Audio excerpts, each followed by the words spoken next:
내 아버지와 어머니를 공경하라. 오늘 이 말씀을 주제로 가지고 상고하고자 합니다. 우리가 성경에 보면은 가장 이렇게 해라 하고 하라 하고 명령을 내린 말씀이 사실상 부모에게 대한 말씀입니다. 부모를 공경하라. 이거는 하면 좋다 이런 뜻이 아니에요. 명령입니다. 하라입니다. 잠언서 1장 8절에서 9절 말씀에 내 아들아 내 아비의 훈계를 들으며 내 어머니의 법을 떠나지 말라. 이는 내 머리에 아름다운 간이요 내 목에 금사슬이니라.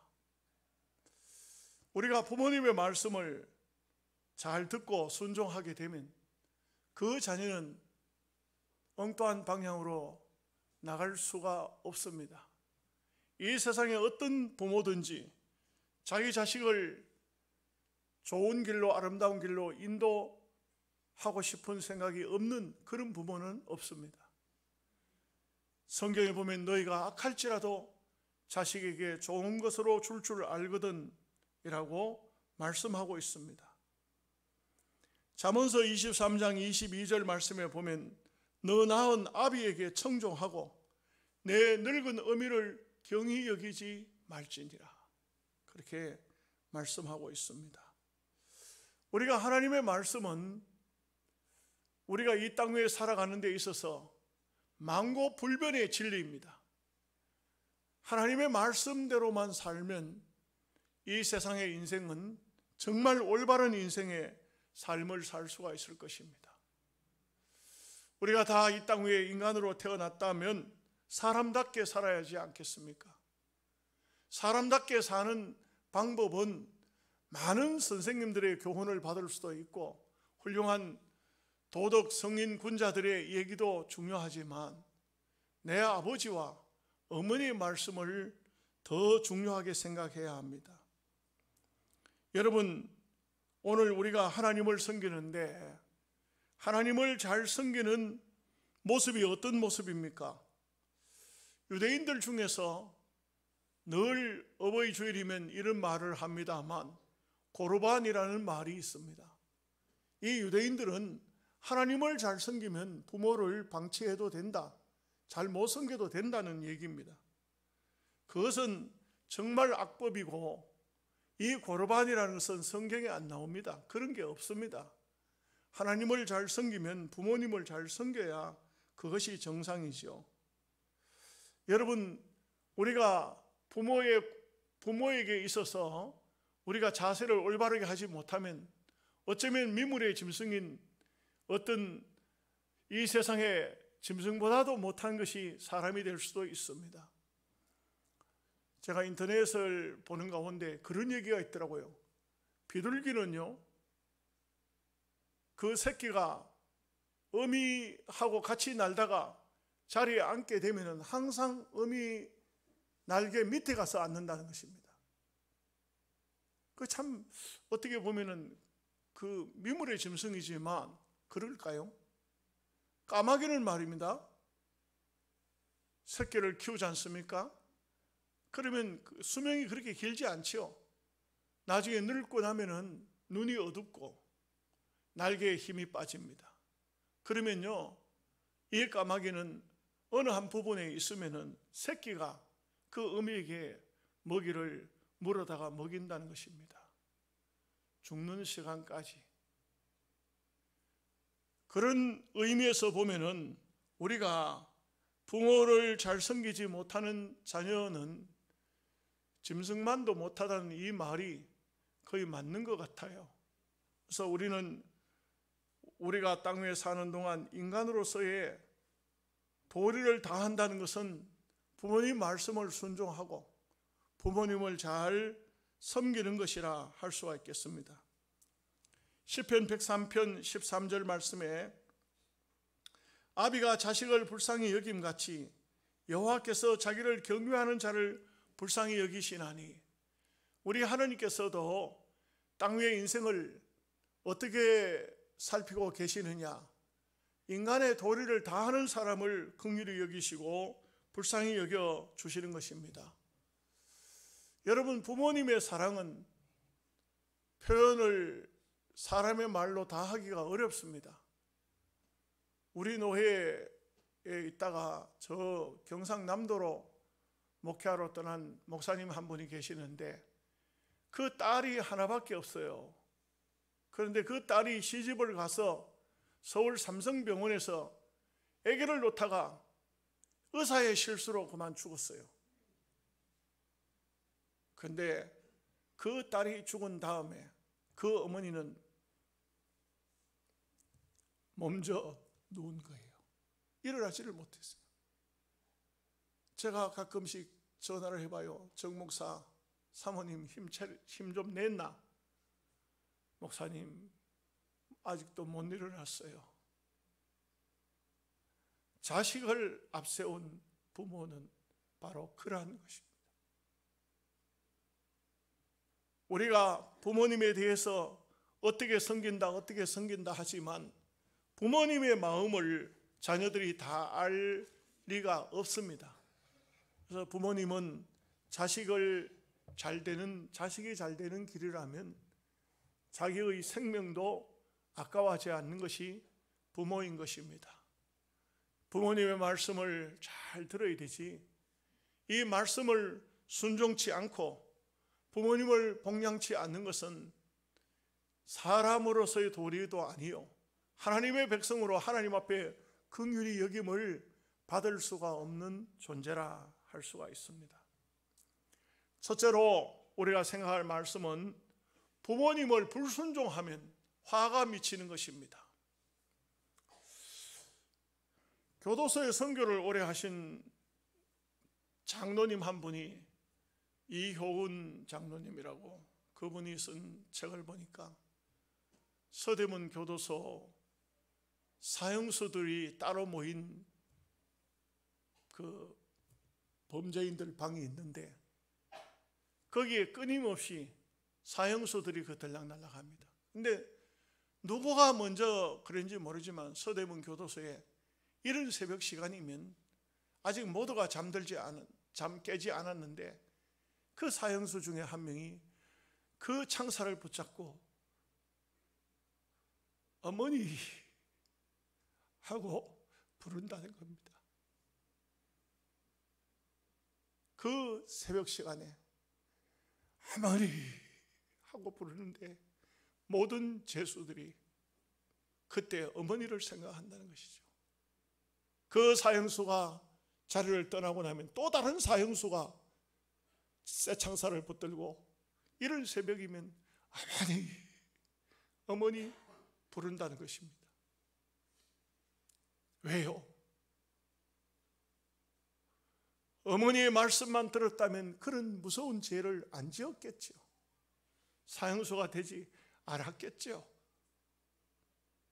아마도 그 흉악한 죄를 짓고 사형수가 된 그 사람들은 부모의 말씀을 순종했더라면 그런 장소에, 그런 곳에 오지 않았을 것입니다. 그러니 그 장소에서 그렇게 어머니라고 부르고 있는 것입니다. 우리가 성경에 봐도 부모에게 불순종하던 자식들은 보면은 참으로 흉악한 삶을 삽니다. 사무엘상 2장을 보면은 엘리의 두 아들 홈리와 비나스는 아버지의 뒤를 이어서 제사장이 되어야 될 사람들입니다. 그런데 이 사람들이 어떤 짓을 하고 있느냐 하면은 색깔 보리를 가져가서 냄비나 솥에 하나님 앞에 제사 드리기 위해서 화목 제물로 삶고 있는 고기를 찔려서 나오는 것은 장인들이 갖다가 먹었다 이 말이죠. 하나님의 제사를 업신여겼다 이거죠. 어떤 때는 소년들을 보내가지고 기름을 태우기 전이나 하는 것을 보면 이것은 번제 제사를 이야기하는지 화목제 제사를 이야기하는지는 모르겠지만 제사를 하나님 앞에 드리고 난 다음에 제사장 몫이 있어요. 그런데 이미 가서 고기를 달라고 억지로 빼앗아가는 그런 얘기가 성경에 나와 있습니다. 뿐만 아니라 해막에서 수종드는 여인과 동침했다는 소식을 듣고 엘리 제사장이 두 아들을 불러서 너희가 이렇게 어떻게 악행을 하느냐, 아들들아 그리하지 말라. 내게 들리는 소문이 좋지 아니하니라. 이 아들들은 그 아버지의 훈계를 받아들이지 않습니다. 성경에 보면은 그 두 아들은 결국은 전쟁터에서 한날 한시에 다 죽고 맙니다. 왜요? 부모의 말씀을 불순종하고 하나님 앞에 믿음으로 살지 아니한 결과가 그렇게 되는 것입니다. 잠언서 13장 18절 말씀에 훈계를 저버리는 자에게는 궁핍과 수욕이 이르거니와 경계를 지키는 자는 존영을 얻느니라. 하나님의 말씀을 듣고도 지킬 줄 모르고 훈계를 받고도 깨닫지 못하고 책망을 받아도 뉘우치지 못한다면 이것은 하나님 앞에 징계를 받을 수밖에 없는 것입니다. 출애굽기 21장 15절에서 17절 말씀에 자기 아버지나 어머니를 치는 자는 반드시 죽일지니라. 또 자기의 아버지나 어머니를 저주하는 자도 반드시 죽일지니라. 성경은 때로 아주 단호한 말씀들이 있습니다. 아버지를 저주하는 자, 아버지와 어머니를 치는 자 반드시 죽이라. 성경은 그를 회개시키라는 말도 없어요. 용서하라는 말은 더더욱 없습니다. 죽이라 그랬어요. 사람이 아니죠. 인간이 아니죠. 부모를 거역하는 자, 이것은 큰 죄입니다. 여러분, 죄 중에 어떤 죄가 제일 큰 죄라고 생각하십니까? 어떤 죄가 제일 클까요? 이 세상에는 뭐 여러 가지 큰 죄들을 말하지만 성경에서는 부모를 거역하는 죄를 제일 큰 죄로 여겼습니다. 그래서 부모를 거역하고 공격치 않는 것은 결국은 하나님 앞에도 사람 앞에도 하나님 말씀을 어기기 때문에 하나님 앞에도 사람 앞에도 죄를 짓는 것입니다.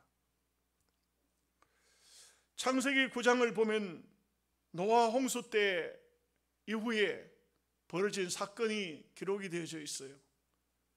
노아는 홍수 심판 이후에 포도농사를 지었는데 포도를 다 처리를 못하니까 포도주를 담은 것 같습니다. 이 포도주가 아마도 입에 맞았는지 먹다가 보니까 취하여서 옷을 벗고 잠들어 있었는데 이것을 함이 본 것입니다. 그래서 함은 그 아버지의 수치를 덮어드리지 못하고 나와서 공개를 했습니다. 아버지가 술이 취해서 옷을 벗고 잠들어 있다는 것을 공개한 것입니다. 그런데 셈과 야벳이 그 얘기를 듣고 큰 천을 가지고 뒷걸음질 쳐서 들어가서 아버지를 덮어드렸다, 그렇게 말씀하고 있습니다. 그런데 이 아버지가 깨어서 그 함의 아들이 가나안인데 이 가나안을 저주하는 것을 볼 수 있습니다. 아버지가 자식을 저주하다니, 누가 잘못했는데 아버지가 잘못했죠. 왜 술 먹고 아무데나 누워서 자는 겁니까? 그러나 성경은 부모에 대한 교훈을 주기 위한 이 말씀이 기록되어 있어요. 그래서 노아는 함의 아들 가나안은 종이 되기를 바란다. 야벳은 창대할 것이요 셈의 장막에는 하나님이 거하시리라. 여러분, 부모의 입에서 자식을 향해서 누가 저주하고 싶겠습니까? 그런데 이것은 계시입니다. 하나님의 뜻이에요. 하나님이 그렇게 하게 하신 것입니다. 여러분, 창세기 보면은 야곱이 12 아들들 마지막 죽기 전에 다 축복하잖아요.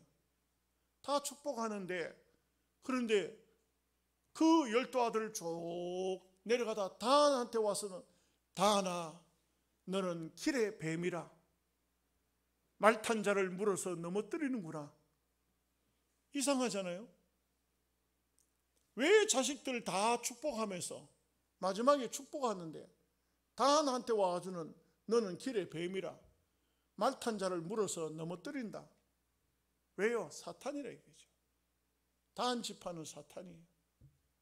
그렇기 때문에 우리가 창세기에 기록된 하나님의 말씀이 요한계시록에 가서 보면은 또 12지파가 14만 4천이 구원받는 대표적인 그런 숫자가 나오는데 거기에 단지파가 없어요.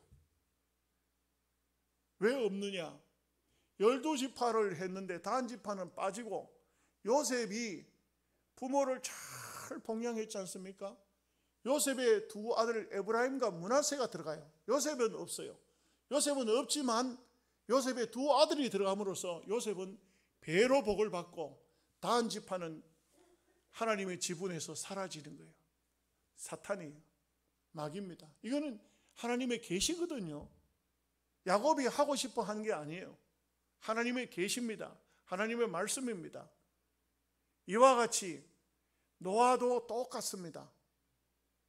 노아의 아들 함은 부모의 수치를 보면서 가려줄 줄 모르고 부모를 비방하고 욕하는 것은, 이것은 영적인 의미로 보면은 하나님 앞에 하나님의 영광을 드러내지 못하고 하나님을 비방하는 사탄의 전형적인 모습이라 할 수가 있습니다. 두 번째로 생각할 말씀은, 부모를 공경하는 것은 약속이 있는 첫 계명이라 했습니다. 오늘 여기에 말씀이 그대로입니다. 내 아버지와 어머니를 공경하라. 이것은 약속이 있는 첫 계명이니. 여러분, 첫 계명은 이게 왜 첫 계명이냐? 계명적으로 따지면 사실 5계명이죠. 그런데 1계명부터 4계명까지는 하나님에 대한 계명이고 5계명부터 10계명까지가 사람에 대한 계명이에요. 그런데 이 5계명부터 10계명까지 계명 중에서 약속이 있는 계명은 딱 한 가지밖에 없어요. 예를 들어서 6번째 계명은 살인하지 말라, 7번째는 간음하지 말라, 이런 식으로 되는데, 간음 안 했다고 해야 상 줍니까? 살인 안 했다고 해야 상 줍니까?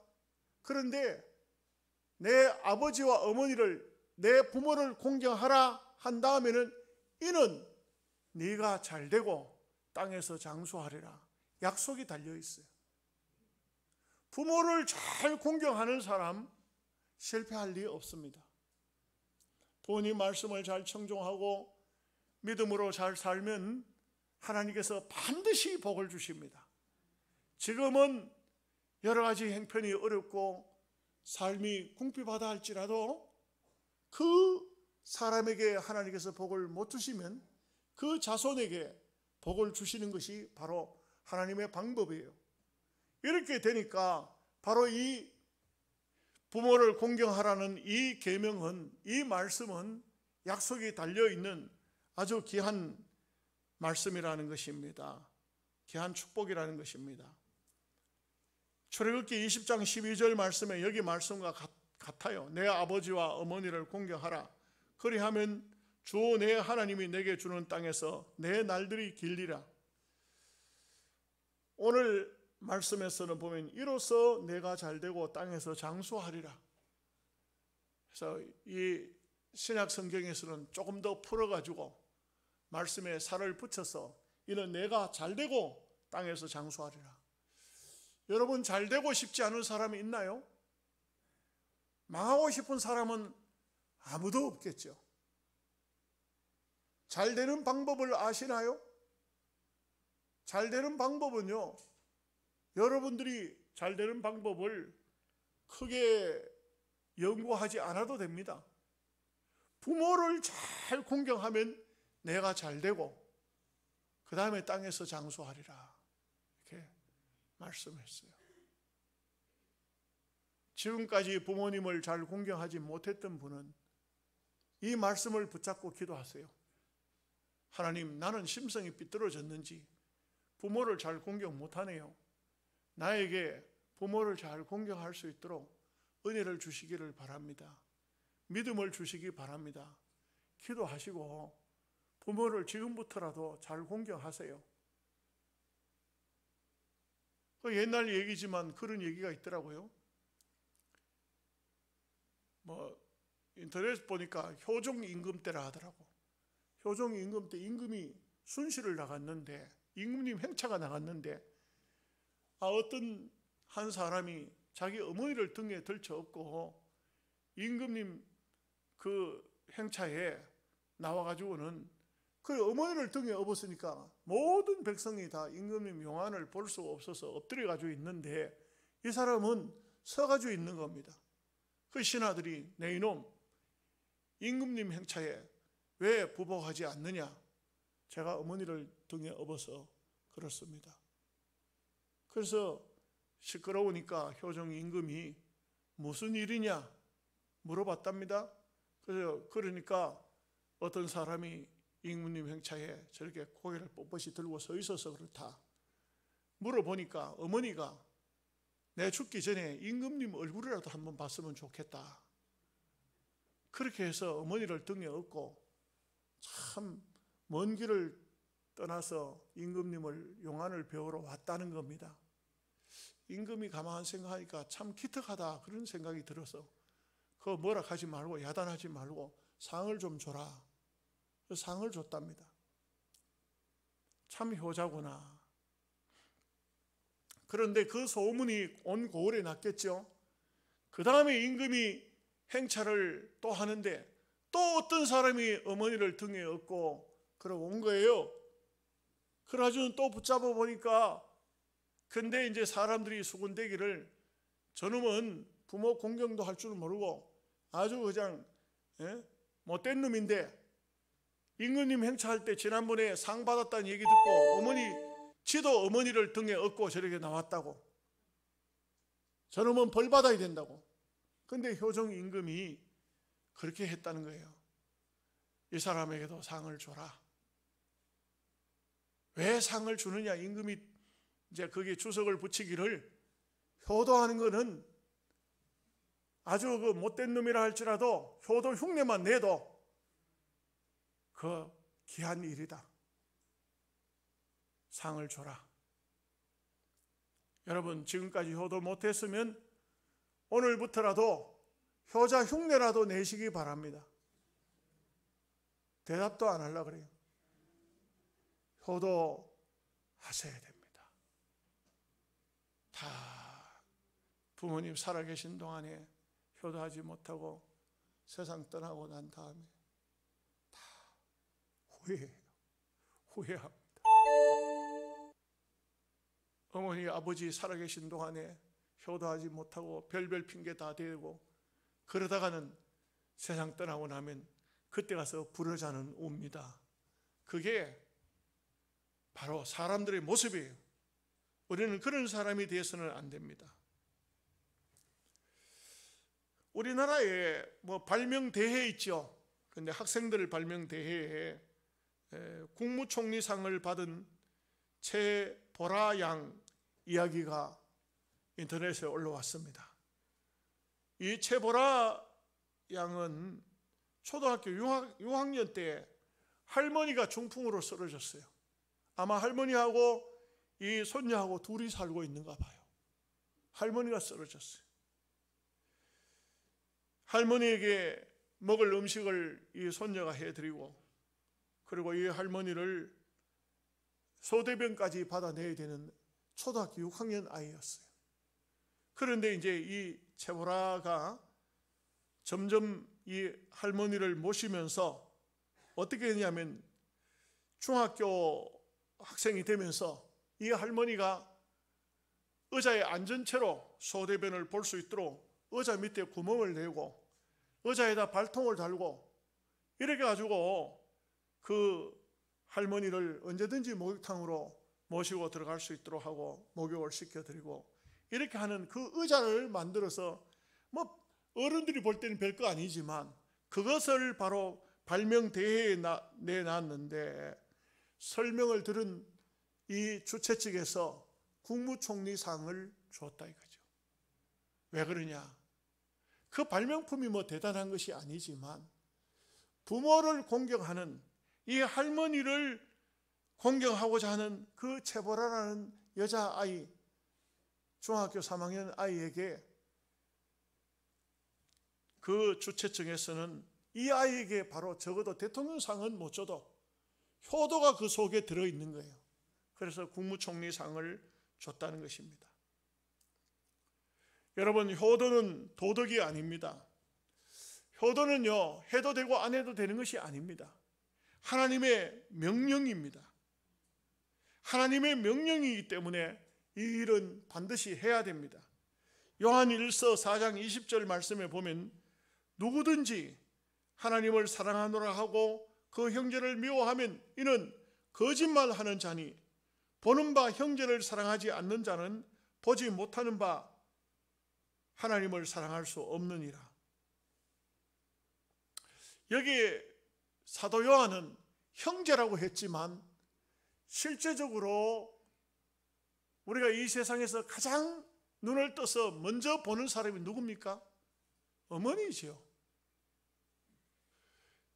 어머니를, 나를 낳아준 어머니를 공경하지 못하는 자, 하나님 공경 못한다. 거짓말이다. 내 낳은 아버지와 내 낳은 어머니를 공경하지 못하는 자가 어떻게 하나님을 잘 섬길 수 있겠습니까? 마지막 한 가지는 같은 말씀으로서 이로써 내가 잘되고 장수하리라. 부모를 공경하는 것은 잘되고 장수하고 성공하는 축복이라고 할 수 있습니다. 독일의 칼 바르트 목사님은 이렇게 말씀했습니다. 보이지 않는 하나님을 우리가 볼 수 있도록 우리 곁에 부모님을 보내주셨다. 하나님을 우리에게 보내주셨는데 그 부모님이라는 게 부모님. 어머니 아버지는 하나님은 눈에 안 보이니까 눈에 보이는 하나님으로 보내주셨다. 물론 사람이기 때문에 약하여서 자녀들에게 못 보이는 부모도 있습니다만은 그러나 바로 이 부모는 자식의 입장에서는 하나님이에요. 우리 오늘 장로님도 기도하셨지만 하나님으로 봐야 돼요. 하나님이 인간의 몸을 입고 오신 분이 누구냐? 물론 그건 신학적으로 예수님이지만 그러나 우리 부모님도 하나님이 보내신 바로 하나님이시라 이거죠. 우리가 그런 마음의 자세를 가지게 되면 부모 공경을 제대로 하도록 되어 있습니다. D.L. 모디는 부모 공경은 그 자체가 축복이다. 부모를 잘 공경합니다. 그러면 결국은 그 부모 공경하는 그 모습을 자녀들이, 후손들이 다 봅니다. 저렇게 공경해야 되는구나. 부모님을 저렇게 모셔야 되는구나. 다 보게 됩니다. 그러면 자기들도 그런 부모, 효도하는 부모 밑에서 효도자가 나오도록 되어져 있는 것입니다. 소크라테스는 철학자이죠. 내 자식들이 해주기를 바라는 것 같이 내 부모에게 행하라. 자식들이 내한테 어떻게 하면 될까? 어떻게 하면 좋을까? 그 마음으로 부모를 공경하라. 철학적인 얘기라 할 수 있겠습니다. 미국에서는요, 이런 일도 있었다고 합니다. 3명의 자녀를 둔 아버지가 너무 방탕하게 살았는가 봅니다. 그런데 자기 지역을 멀리 떠나서 그 아버지가 돌아가셨습니다. 그런데 문제를 상당히 많이 일으켜놓고 돌아가셨습니다. 그 자식들이 모여서 아버지 장례를 어떻게 치룰 것이냐 하는데 2명의 자녀는 이렇게 말합니다. 아버지가 우리에게 뭘 해줬다고 우리가 아버지 장례를 치릅니까? 가지 맙시다. 버려둡시다. 그런데 한 아들은 예수님을 잘 믿습니다. 이렇게 말했다고 합니다. 부모가 우리에게 어떻게 했느냐 그런 것은 생각지 말고 부모를 공경하라는 하나님 말씀이 있으니까 우리는 끝까지 부모님을 책임져야 된다. 이게 지역신문에 나와서 그렇게 방탕한 아버지도 장례를 잘 치루었다는 그런 얘기가 있습니다. 이건 뭐 인터넷에 떠 있어서 만드는 얘기 같기도 한데 제가 한 가지를 또 얘기를 하고자 합니다. 이건 교훈적인 의미에서 어떤 날 신문에 아버지를 팝니다 하는 그런 광고가 올라왔더랍니다. 많은 사람들이 그냥 뭐 참 별 희한한 사람 다 있네, 웃기는 사람 다 봤네, 아버지를 팔다니. 그 밑에 뭐 여러 글귀가 달려 있는데 우리 아버지는 어떤 분이다 하고 달려 있는데 그 많이 지나갔는데, 그런데 실제 이제 어떤 그 부부가 과인 부부가 있었는가 봅니다.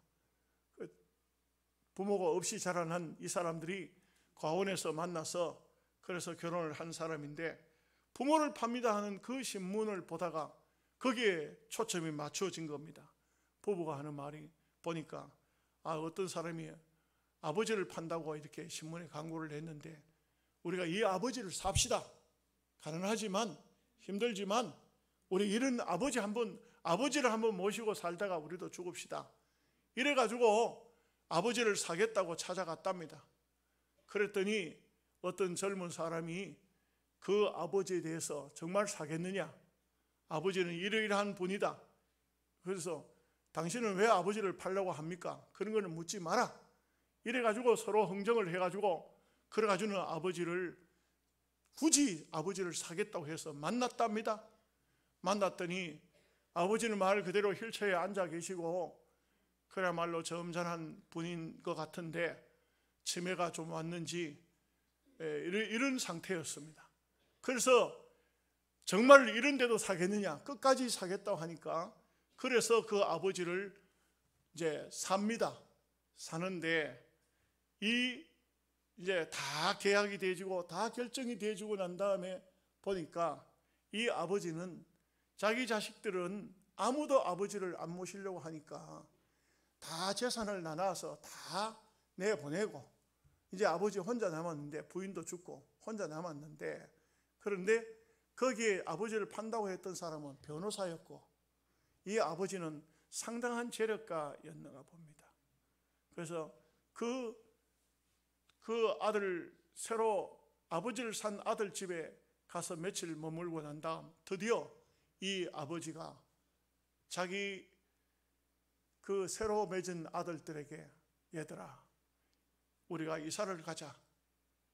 어디로요? 내가 살던 집으로 가자. 그야말로 큰 대궐 같은 집이 있었고 이 아버지는 엄청난 재력가였고 이 아들에게 나머지 재산을 다 물려줬다는, 그저 뭐 이야기 같은, 동화 같은 그런 글이 있어서 여러분들에게 소개를 했습니다.